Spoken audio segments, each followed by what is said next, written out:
ধ্যান দিয়ে দেখেন। আপনারা যদি এই ভিডিওটা না দেখে থাকেন তাহলে আপনি এই দুনিয়াদারি থেকে অনেক পিছনে আছেন।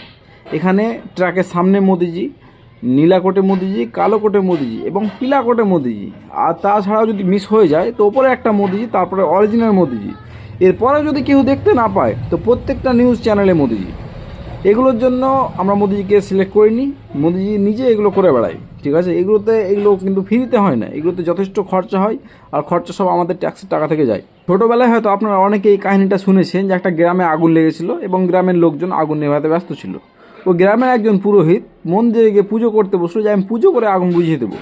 এবার গ্রামের লোকজন যদি আগুন নিভা ছেড়ে দিয়ে পুরোহিতের পুজো করা দেখতো, যে পুজো করে কীভাবে আগুন নিভিয়ে দিচ্ছে, তাহলে না গ্রাম বাঁচত, না গ্রামবাসী, না ওই মন্দিরে, না ওই পূজারি। কিন্তু গ্রামবাসীরা কী করেছিল, পুজোর উপরে ভরসা না করে আগুন নিভিয়েছিল। এবার সেম কেসটা হচ্ছে আমাদের ভারতবর্ষে, গোটা দেশ জ্বলছে এবং আমাদের মেন পুরোহিত বসেছে পুজো করতে, পুজো করে গোটা দেশকে শান্তি এনে দিবে।